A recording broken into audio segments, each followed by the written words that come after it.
Maniwala ka sa sarili mo. Kahit walang sumusuporta, kahit walang pumapansin. Kasi kung hindi ikaw ang unang maniniwala, sino?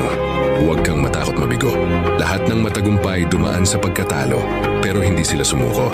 Dahil sa bawat bagsak may aral. At sa bawat aral may lakas. Mangarap ka ng malaki. Walang bayad ang pangarap, pero may halaga ang sipag. Kung kaya ng iba, kaya mo rin. Basta huwag lang puro pangarap. Gisingin mo ng gawa. Magtrabaho ka ng tahimik. Hindi kailangang i-post lahat. Yung iba kasi puro ingay. Ikaw dapat puro kilos. Panatilihin mong positibo ang isip mo. Kahit hindi perpekto ang paligid, gawing matatag ang loob. At higit sa lahat, matutong i-enjoy ang biyahe. Hindi lang ang finish line ang mahalaga, kundi kung paanong naging mas matibay ka habang naglalakad. Kapatid, tahimik ka man ngayon, hindi ibig sabihin wala kang laban. Yung tunay na lakas, hindi sinisigaw. Ginagawa.